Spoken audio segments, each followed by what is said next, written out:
This is Go PowerCat publisher Tim Fitzgerald, and we appreciate you listening to the PowerCat podcast. You can now subscribe to our podcast with iTunes, Stitcher, and Spotify, among many others. Or you can just come to GoPowerCat.com and use the Megaphone.fm player. And remember, K-State fans, you can get 30% off an annual subscription to GoPowerCat.com. Complete, independent, professional coverage of Kansas State sports. With analysis and commentary you will find nowhere else. Now here's the PowerCat podcast. The following is a Spirit Street production.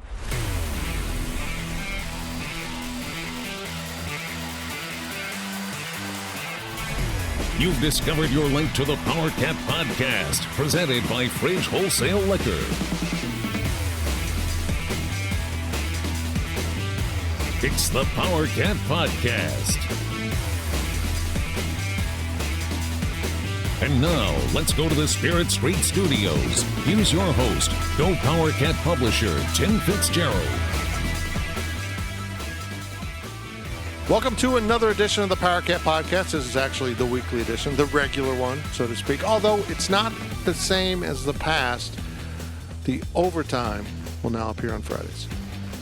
So only 2 segments, more concise, less fun, because the overtime is gone. So if you weren't into the overtime, problem solved. Now it'll be a separate Friday podcast so that you can have a little enjoyment on a Friday. Maybe your drive home. Maybe you want to kill time Friday in the office. I'm not sure all the bells and whistles will be back, but there will be bells and whistles. Not literally. I don't think we'll have bells. Zach, do you think there's a place in the overtime podcast for bells and whistles? Maybe. Maybe an official's whistle. Ooh. That's a good whistle. I can't whistle. No, you can't. It was so good. We are sponsored by The Fridge. They are a humdinger of a liquor store. Can you hum? I'm not going to ask if you can dinger.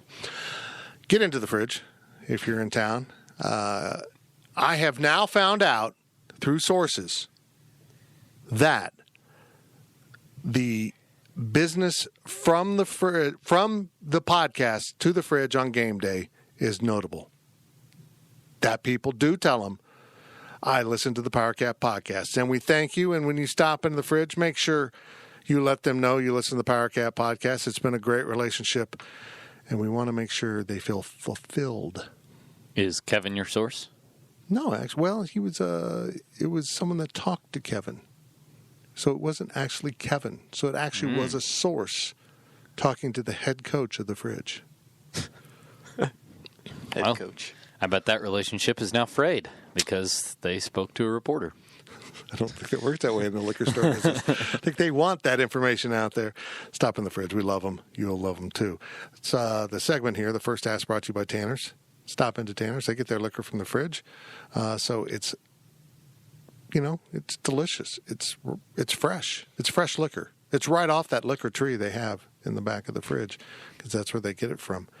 But Tanner's is a great place to watch a game. Do you think liquor trees are sprouted from seeds or from empty bottles and cans?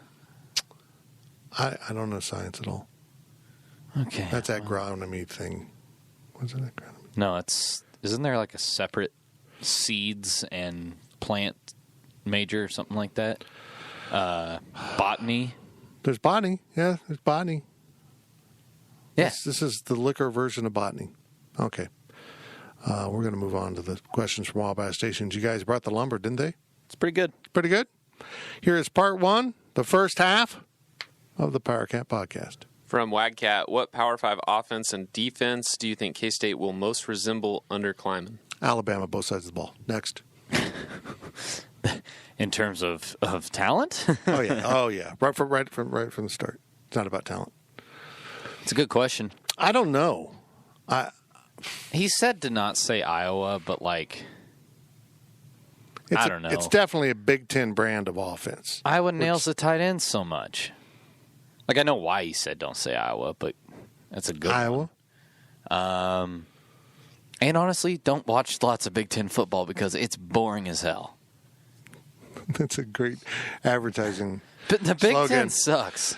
Kansas State football, just like the Big Ten and boring as hell.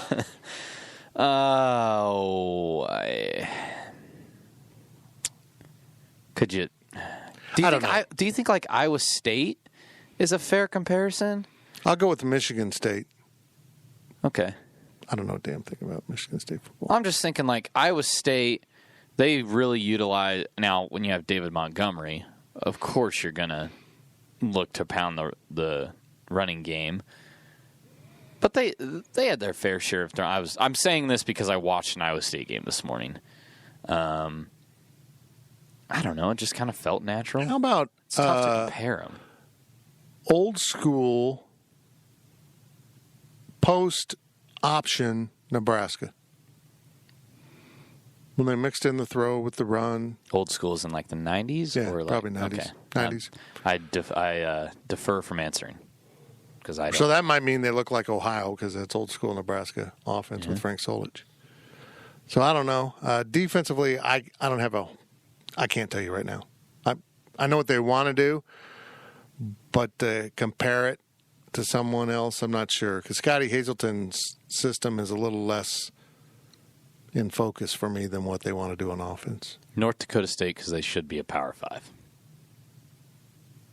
Zach, you're a guy that tracks this kind of stuff. Do you think North Dakota's population will ever grow enough where North Dakota State could be an FBS program that I don't want to say Power 5, but is legitimate, like Conference USA, American?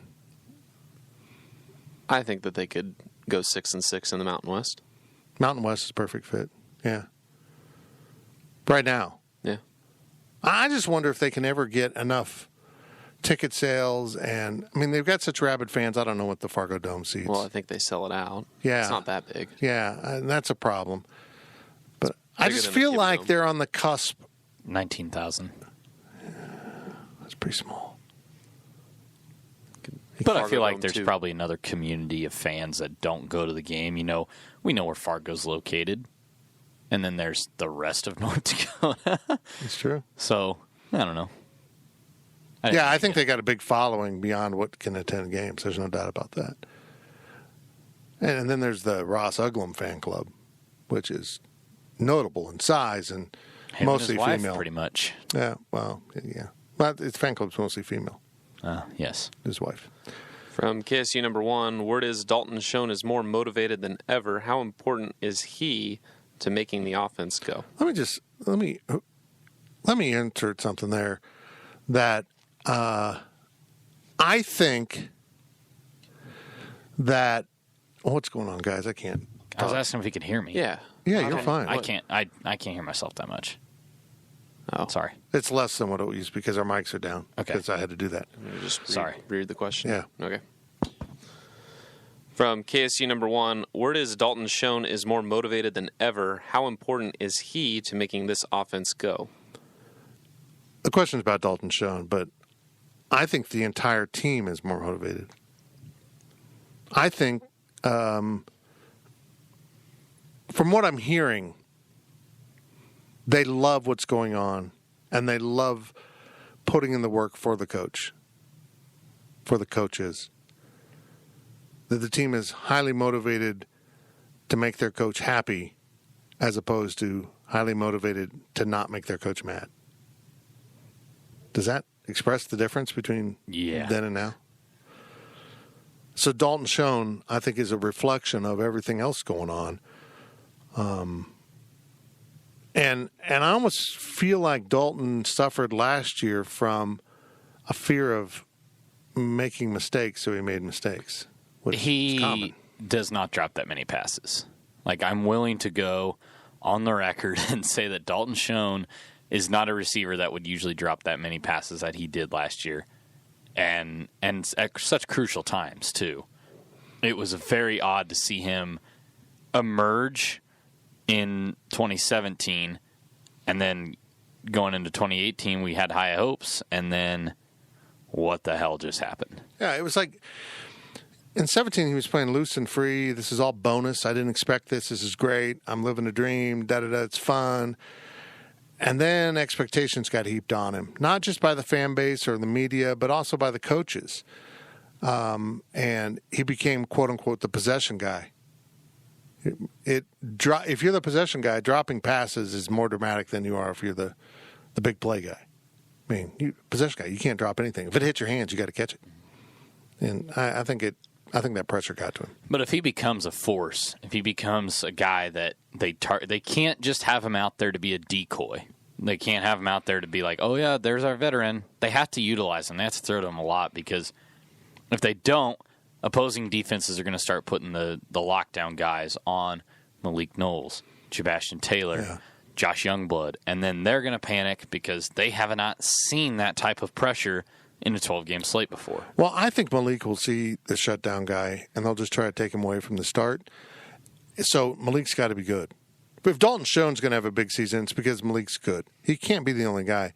Wyking Gill's going to be what Wyking Gill is. He's not going to be a Tyler Lockett that you can throw to all the time.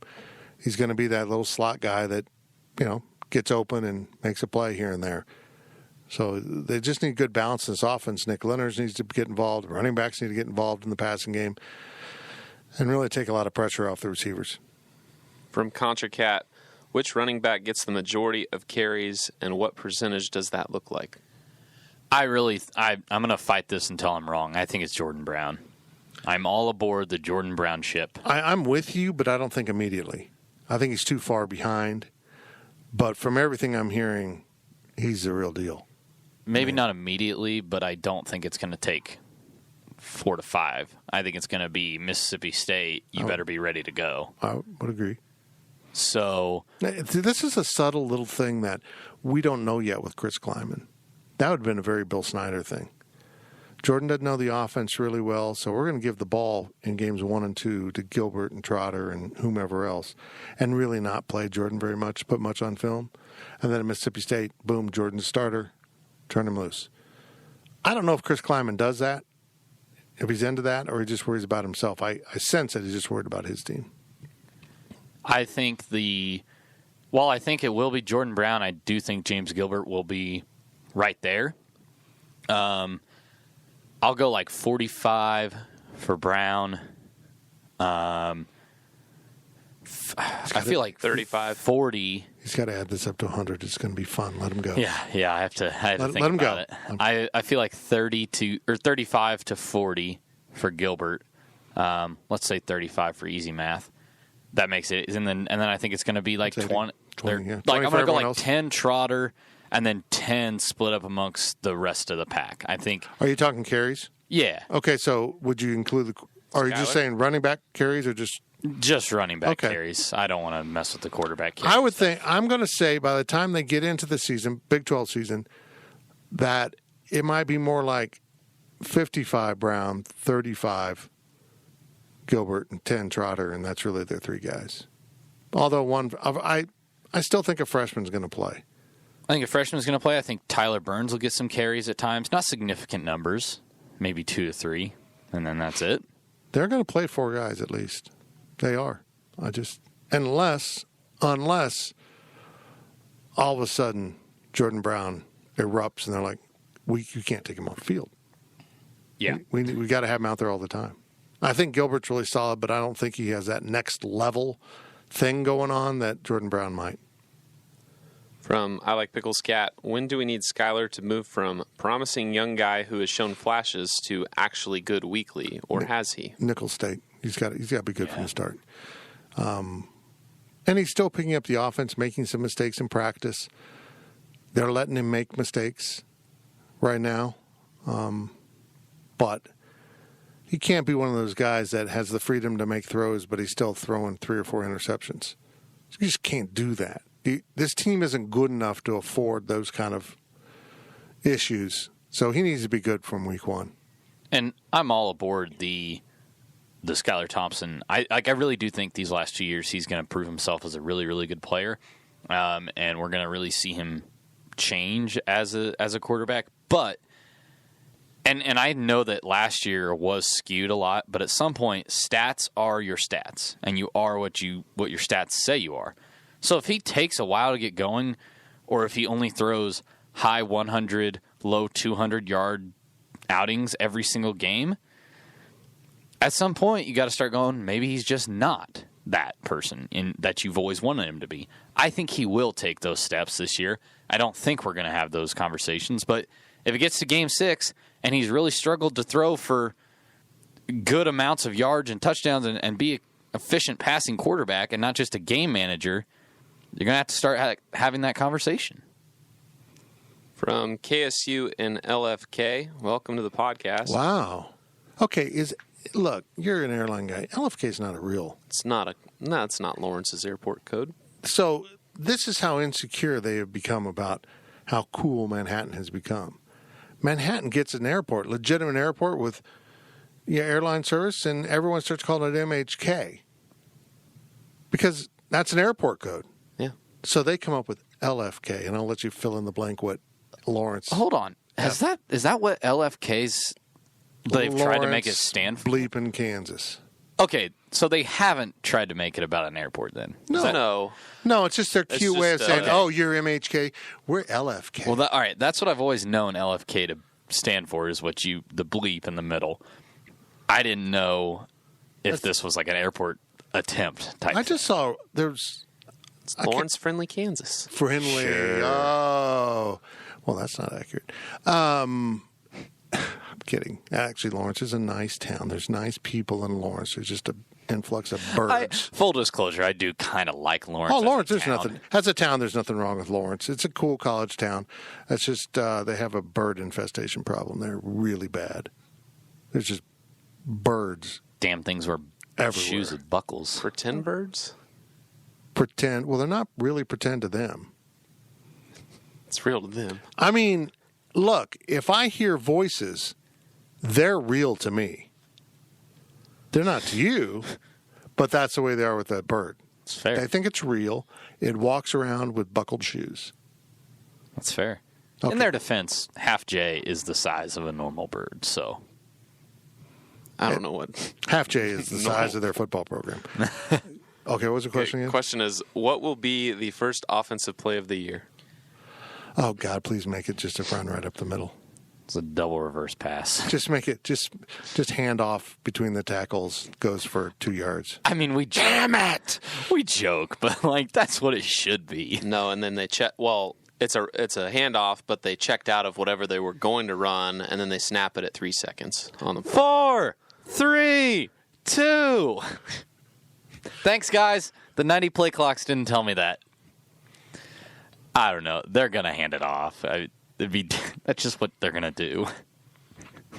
Why come out throwing guns blazing on the very first play of the season? Because you can. And honestly, the players might say, Coach, this is what we've done the first play of almost every game. Can we not do it? If they come out and do something like a play action pass and just hit Josh Youngblood down the left sideline for 80 yards, oh my God, people will think they're going to win the national championship. I'm predicting it. It'll be a handoff. because of one good play against Nichols State. There'll be a tweet. Last question of the first half is from Contra Cat, and it's a bunch of over-unders. Oh, boy, here we go. We got to think. So he gives tight end touchdowns this season, over-under 5. I just want to say, Contra Cat, the over-unders, they should have been a 0.5. Like, a half. Because then what do we do? Push at 5? Yeah. All right, so it's tight end touchdowns? Yeah. That's, Tight end touchdowns over. yeah, over. Under.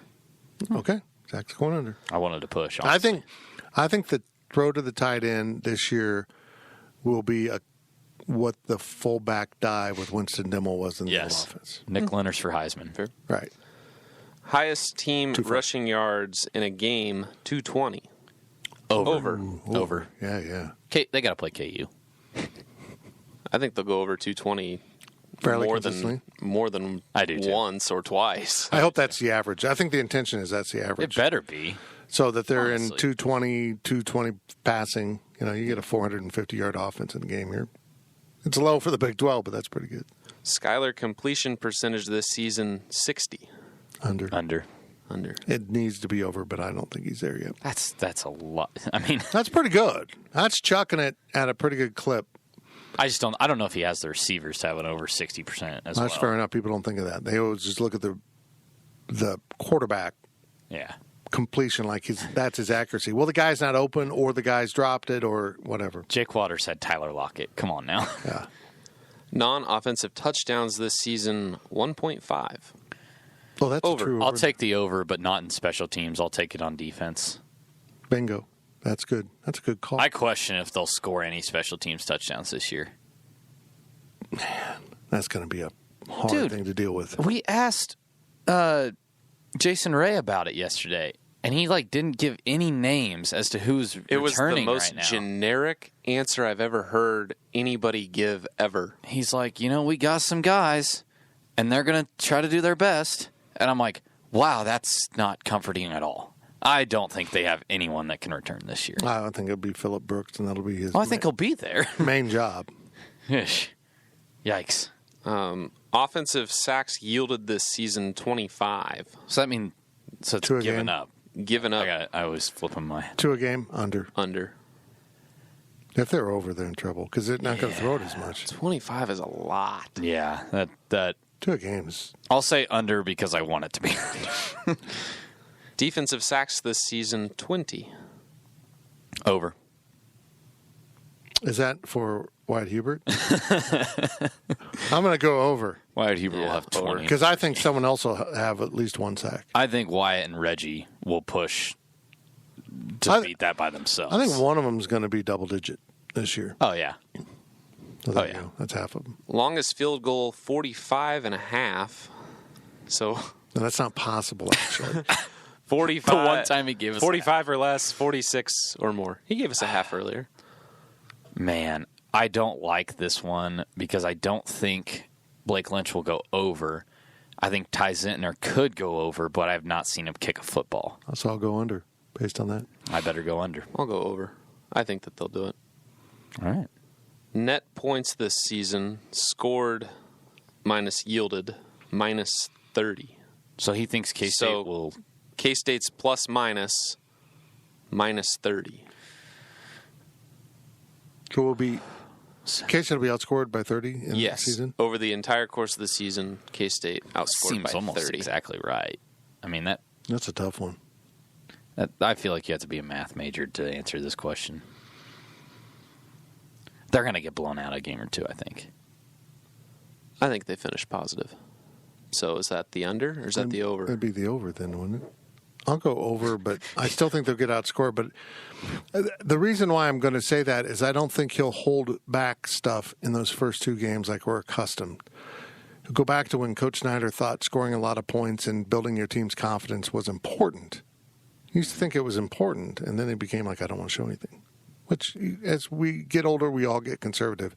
But that was just a strange character change that, he used to put up 60 points and then go give the other team a pep talk after the game. I'm going to say minus 30 is right there. Because you think... In that area. If they go 4-5 in the Big 12 and lose to Oklahoma and Texas by, 20, yeah, that's probably in the range. It probably compensates. That was quick, man. So let me get this right. We get rid of the overtime, and then we do a fast first half. This is going to be like a 40, 45-minute podcast. Felt like a normal first half, just a couple questions shorter. Yeah, it wasn't. But that's all right. Second half's longer. Wow, that's not how games usually work. This is Usually the Power Camp the podcast. same numbers. Exactly. I don't know. Maybe that's a soccer thing. I don't know. Just so confused by that sport. We're sponsored by The Fridge, and we'll be right back with the second half of this week's podcast.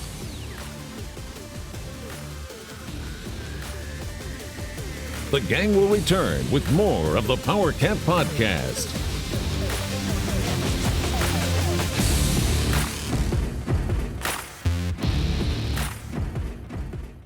Diets and workouts, you've done the work, so why can't you get to your goal weight? That's because up to 70% of your weight is predetermined by your genetics. So while you've been told that it's all about your willpower, you're actually fighting your biology. Don't do it alone. Found's doctor-designed program uses medication as part of a treatment plan that targets your body's unique biological needs, so that your body works with you and not against you. Take the quiz at joinfound.com to see if Found's weight loss program is right for you.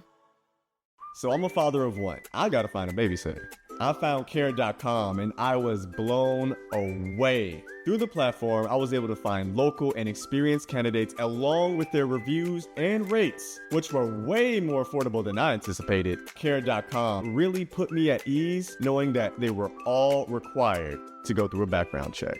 If you're like me and you need to find someone reliable for your childcare necessities, check out care.com. Find the ideal sitters for your childcare needs.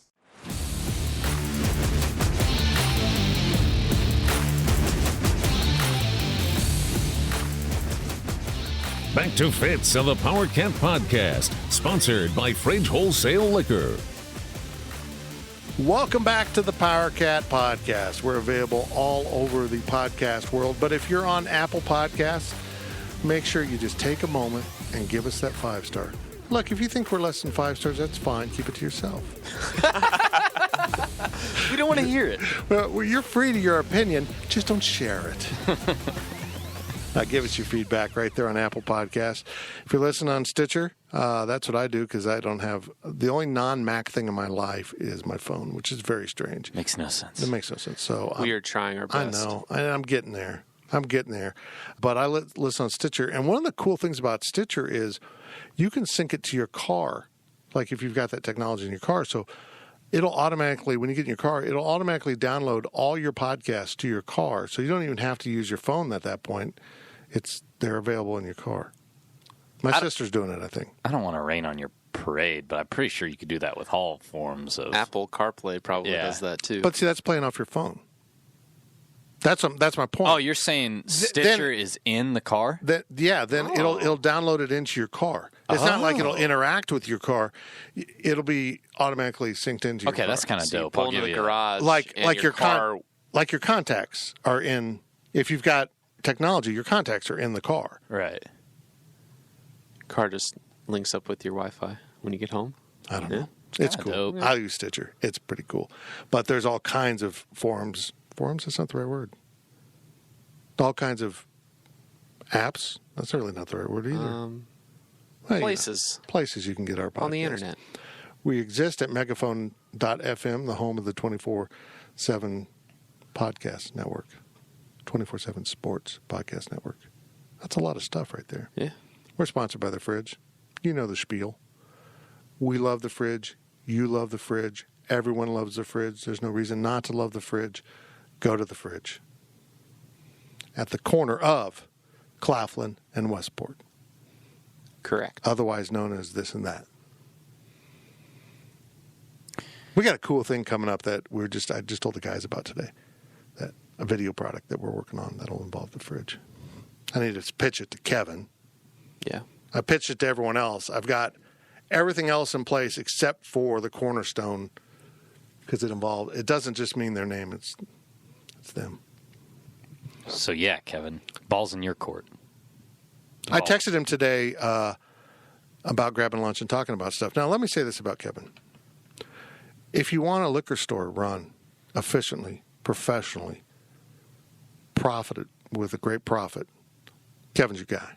If you want someone to text you back, Kevin's not your guy. He's too busy being a professional adult that also has a family and children to spend time texting everyone like a college girl. That was very sexist. Give him a phone call. Like a college person. I don't do phone calls. No, you don't. I hate phone calls. I don't want to talk to you. You got something to tell me, boil it down into a text, 2 or 3, send it to me. You are the weirdest older person I've ever met in my life. If I'm trying to text something, Thank I'm you. like, I can just say this easier. I just call. Also, Yeah, sometimes when you call, though, we have more nuanced. It's more efficient because we're talking about a video upload or something that needs to be done. I just don't like texting you a bunch of content plans. It gets confusing. But see, you know my brain now. My brain doesn't work right anymore. I called It's fair. Joe Bob. No. No, you Called called Blake Joe Seiler. Bob. I almost said Mike Eckler. So anyhow, I called Blake Seiler Joe Bob on the, my brain doesn't work right anymore. But yeah, so you can call me with a bunch of information. And I'll hang up the phone and go, Becky, what'd you guys talk about? I have no idea. It's not good. No. A functional brain is overrated. It's fine. I just call you because I get a Snapchat and you're playing with the dogs, and I'm like, well, you can take a phone call. No, I'm playing with the dogs. That's more important. Let's move on. We're sponsored in the second half here by the High-Low. They're back for another year. I haven't even asked Tanners. They're just back. I know Jeremy and Charlie, they're back. I don't need to ask them. They love us. We love them. I need to get in there. I just don't go out anymore. I don't even go out for lunch. I don't either, but that's more of a money thing. I'm just trying to pay bills and stuff. I've got cancer of the fun bone. Okay. If you want to have fun, go to the High-Low. Great food, amazing people, and play a little Milwaukee roulette. If you don't know what that is, go to the High-Low and find out. It costs what, $3? $3. I've Play. lost every time. You might overpay. You might underpay. I think the idea of Milwaukee roulette is more people lose. It's like slots. You play it to your advantage, so enough people feel like, hey, I got a $4 beer, but most of the time you got a $2 beer. The game is called Milwaukee Roulette, and the analogy you chose was slots. Well, It's more accurate, actually. and playing Milwaukee slots just sounds weird. that's why it's called roulette. That's just, okay. Well, this is the Power Cat Podcast. Your questions are from Wabash Station is how we do this thing. If you can't ask questions because you're not a member, and why aren't you a member, you can get 30% off an annual subscription right now. Go do it. Here's your questions from Wabash Station. From KSU number 1, does the K-State defense throw a shutout this season? Well, if they play baseball, I don't know if they have the pitching to do it. Wow. Wyatt Hubert can throw 95. That is really hard to do in this day and age. It is. I will go out on a limb saying if they do it, it will be Bowling Green, not Nichols. What do you got against Bowling Green? It feels very much like that. Was it UTEP a few years ago? I'm blanking on who it was. Basically, they played that first game, and then they come out in the second game, and they just absolutely throttled someone and shut up. Was it Florida Atlantic? 64-0? No, they were really bad. Yeah. I think Bowling Green. If they didn't shut them out, they scored like 3 or 7 or something. Something insane. The second game feels that way. 11 a.m. At home. Bowling Green's got a new coaching staff. They've been down, but I think they're better than what Florida Atlantic was back then. But I can see it. I think it's a good pick, Bradley. I'm proud of you, man. I agree with you on Nichols. They'll still be working out some kinks in Nichols. It's got some dudes. One thing you got to say about Nichols State, they got athletes. They don't have enough of them, but they'll make a play. They'll make plays. They will. That's how they've beaten other FBS teams. They won't shut out any Big 12 teams. I promise you that. You can take it to the bank. Ooh. That'd be absurd. Even How? KU. Even KU. How? So I'm going to head over to community first. What do I actually take there? Do I take the copy of the podcast over and say, here, Riley said I can take this to the bank? What is this, sir? I'm very confused. It's the Power Cat Podcast. Give us a 5-star. We should clip his prediction and save it for later when it happens. Just saying. Yeah.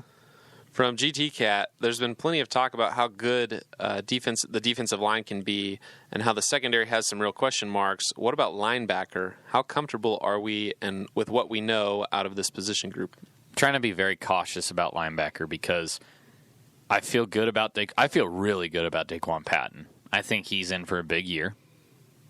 I feel decent about Elijah Sullivan, although coming off the injury and how much he's been injured and battled injuries in his career, I'm a little hesitant, but I think he's going to be good. The problem with me is I'm talking to coaches, I'm talking to players, and everybody's talking about how good Daniel Green is going to be.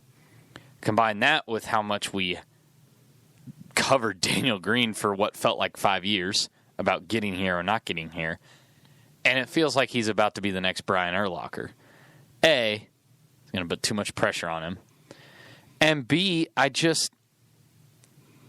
feel like that's what we've done with some guys in the past. I feel like we've been saying that about like Jerron McPherson for a few years, and Jerron McPherson's played well at times, but he hasn't been explosive. He hasn't been an all-star. And I just don't want to put the cart before the horse on Daniel Green and then be incredibly disappointed when he is average. You know, there's nothing wrong with average, but I'm hesitant. Their starters should be good. They were last year's starters. We forget that. Elijah Sullivan got hurt. That dude can play, man. I mean, we lose it in the Justin Hughes discussion because he was so good and he erupted into a star. Oh, they lost him.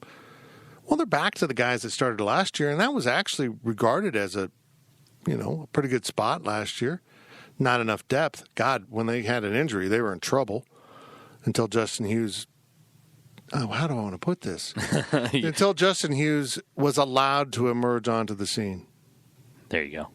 I'm worried about one or two injuries, just not season-ending injuries, but in the course of the game, an ankle gets sprained, a knee gets doinked, and you're playing two backup linebackers, and it kind of comes apart because Daniel Green isn't ready to be leaned on. He's ready to make some plays and probably plenty of mistakes, but he's not ready to be the guy, and they really don't have that. Losing one player at that spot made them vulnerable now to losing one more player. Significantly lessens the position. But the defensive line will be really good. Maybe to allow the linebackers to kind of shine and run around and make plays. The defensive line is going to be so good that some mascot's going to leave the game pregnant. That's how much they're going to mess with the other team. What? Yeah. That basket's going to be pregnant. Well, we're going to move on. Also from GT Cat, who would you project to be the surprise of all the specialist positions, returners, long snapper, holder, punter, kickers, that maybe we would not have had on our radar a year ago? Well, Devin Ankle's the easy one. Ortell Ord? I'm calling it right. Well, yes, he will. I'm calling it right now. Devin Ankle will be a first-team All-Big 12 punter.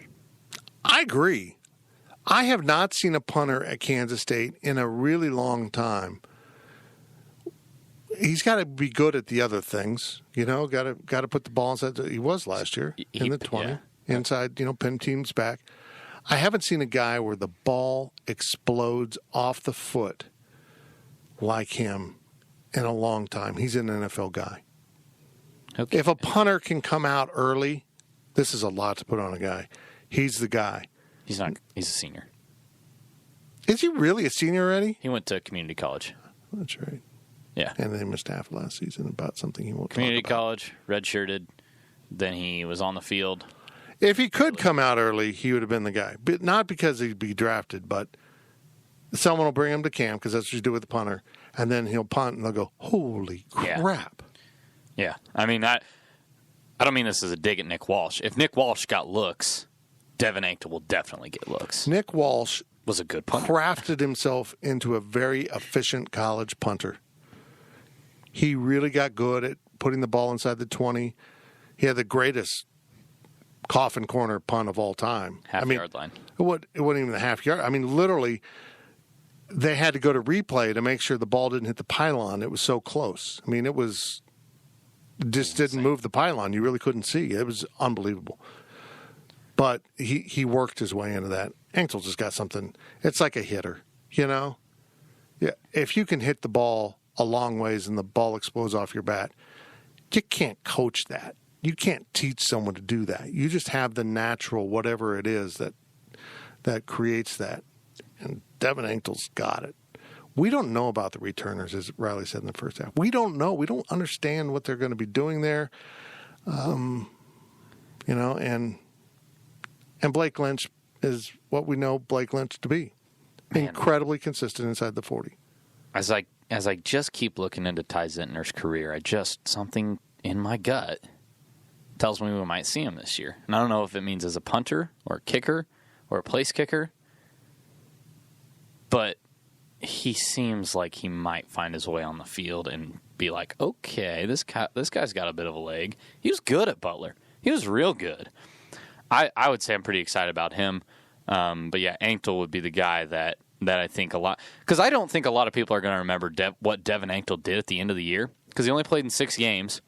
And honestly, on that back half of the schedule, how many of you were still 110% checked in?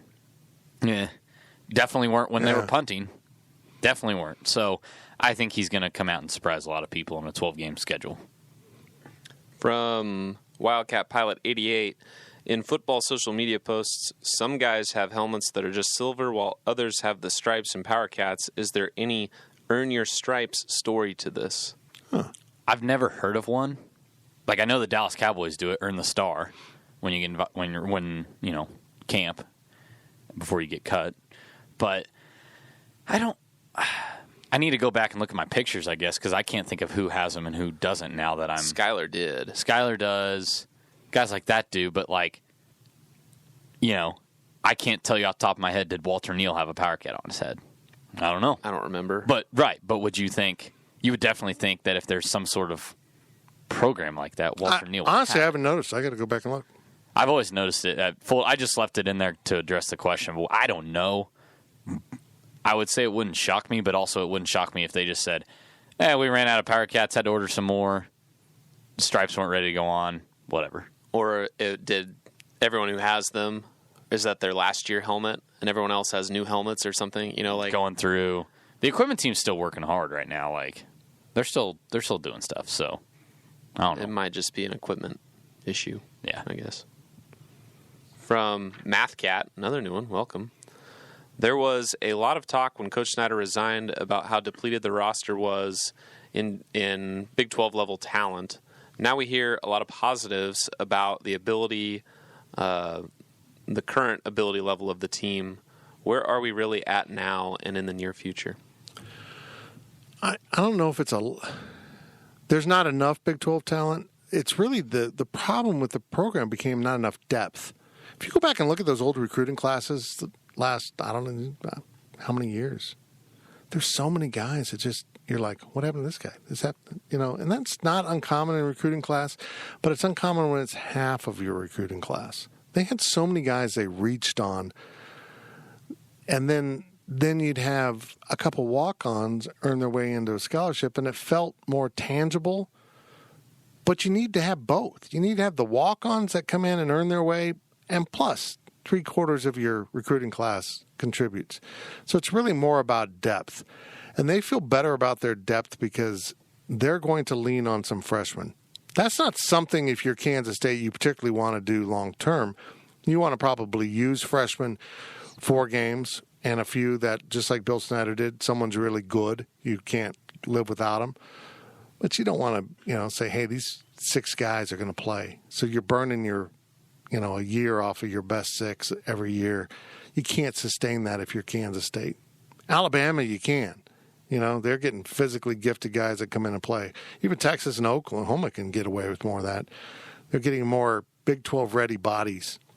And you're not particularly doing that at Kansas State.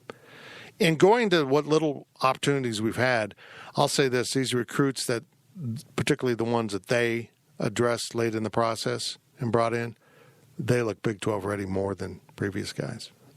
So it's going to be a multi-year process to build that depth back up. It goes back to what I just said about linebacker.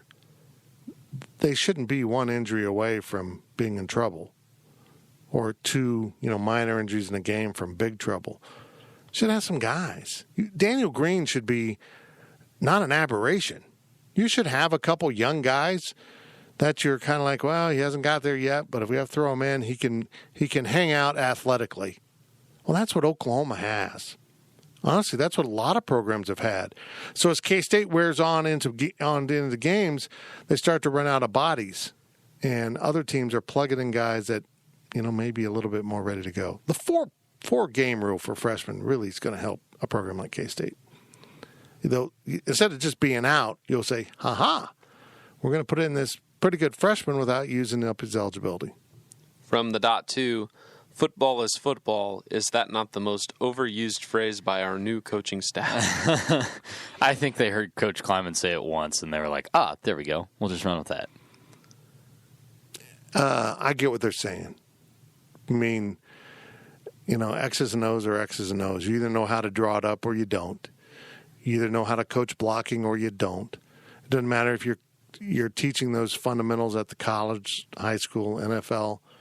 I get what they're saying, but yeah, I'm kind of tired of it too. Also, at the same time, and just let me play devil's advocate for the coaches, is can Chris Kleiman coach at this level? Is that not the most overused argument right now? I mean, it's been a thing for 8 months.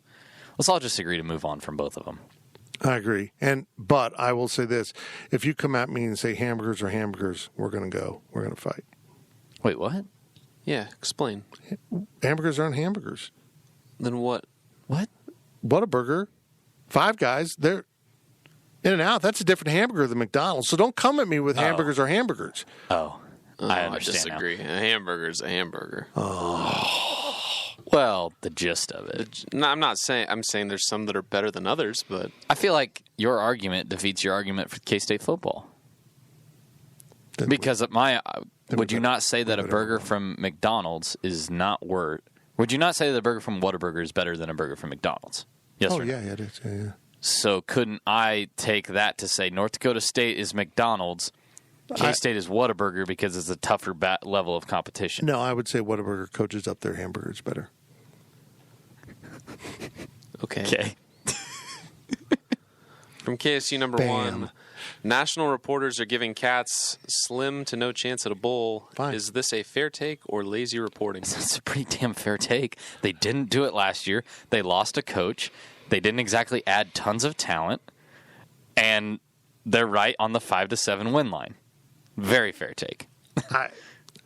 I get your point. I don't think it's lazy. I think it's understandable. If you're outside of the bubble, and maybe outside the bubble in this case is right. It's not like KU fans think, the old man's gone. They're going to go back to winning 2 games a year. They've convinced themselves that happened to Ron Prince, and it didn't. Ron Prince would have a statue at Kansas if he did what he did in Manhattan there. Man, awesome. That's fair. Yeah. He wouldn't have been. So the national perspective is Bill Snyder's gone. It probably won't work. It didn't work last time. Well, it didn't not work. It was basically what we've had the last few years under Coach Snyder. It's just the person didn't work. If he had been a better person, he probably would have stayed year 4 or 5. Maybe it would have taken off, but nobody could tolerate the way he was treating others and behaving. It just didn't work in this environment. That's not going to happen with Chris Kleiman, and I agree. I understand. We've only seen sustained success at Kansas State under Bill Snyder, not just since 1989, ever. So I kind of get it. Whether you're a young reporter that only knows K-State football because of Bill Snyder, or you're an older reporter that understands what football at K-State was before Bill Snyder. I get the take. I don't think it's lazy. I think it's convenient and easy it's an easy crutch to lean on when coming up for a reason to put Texas Tech or West Virginia ahead of Kansas State. Last question of the second half. Last question of the podcast. That's weird. Yes, we're gonna have to adjust to that. Yeah, remember that. From Herdez Joe, at this point, what would be more surprising, the team going 3-9 or going 9-3? I'd say that's a great question. Such a tough question. I'd say it's more surprising if they go 9-3. Not to say that I won't be incredibly shocked if they go 3-9, but that's far more likely in my eyes. 9-3 would mean that they beat, or that they only lose to Oklahoma, Texas, and Iowa State. I'm just pilling those top 3. That means that they would defeat a really good TCU team here. They would go into Lubbock and win that game. They would go into Stillwater and win. I mean, I think the tougher battle is to win 9 games, and it would be far more shocking if this team lived up to that level of talent than if simply things just didn't click. They never got it going, and then it just snowballed. So I think 9-3 would be harder to explain. and the fact that, 3-9, okay, they were rebuilding. There's, again, maybe it's lazy, easy crutches to lean on. It's the first year of a coach. It's not uncommon. 9 wins means holy crap. And that almost sets the bar too high because next year they're going to have a lot of questions. They got to rebuild a lot of spots next year. Offensive line, defensive tackles, they're going to have some gaps. And then if he goes 9-3 and then 6-6, are people like, oh, you ran out of Snyder people, which, I get it.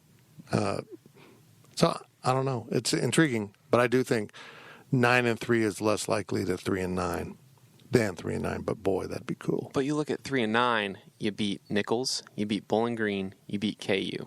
Are you not surprised that you don't beat Baylor or Texas Tech or someone else? I'm surprised, but I'm more surprised if they lose, let's say, Oklahoma and Texas and give me a third team.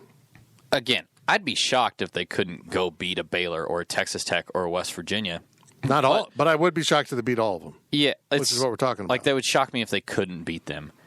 But I don't expect them to win multiple road games in the Big 12. Okay, let me rephrase that. I don't expect them to win in hostile environments consistent, maybe 1 or 2. But I don't expect them to do it consistently. I don't expect them to win every one of those toss-up games. I consider TCU a very good toss-up game because I think they're kind of a little bit at the same level. TCU might be a better team, but it's in Manhattan. Those are the toss-up games. I don't think that they're going to win every single one. Iowa State, toss-up game. I just don't know. And so if they were to come out on top in every single toss-up game, I think it's an easier argument to make. Say you pick 3 games or whatever that they lose. I think it's an easier argument that they can win the other 9 than it is that they beat, the ones that I said, Nichols, Bowling Green, KU, and they don't beat somebody else. There's 9 more games there. But let me say this. Lost to Baylor last year. Lost to Iowa State last year. Lost to Oklahoma. Lost to Oklahoma. Did they lose to Oklahoma State? No. No, they beat Oklahoma State. Yeah, they beat Oklahoma State. Lost to Texas.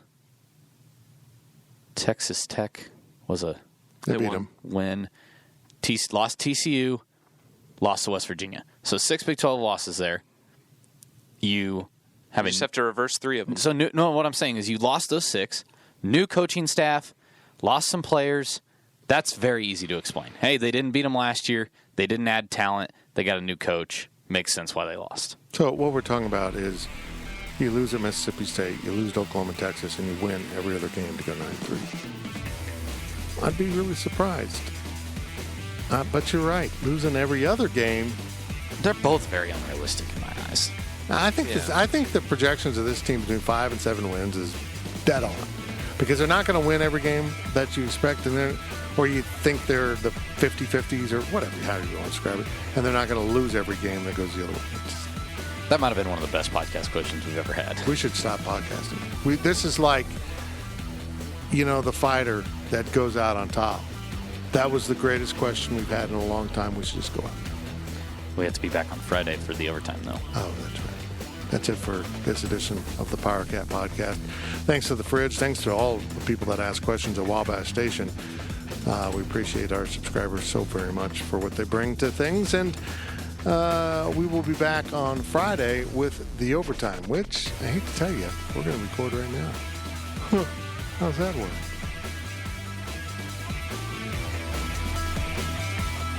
Power Cat Podcast. All rights reserved. GoPowerCat.com and Spirit Street Publishing.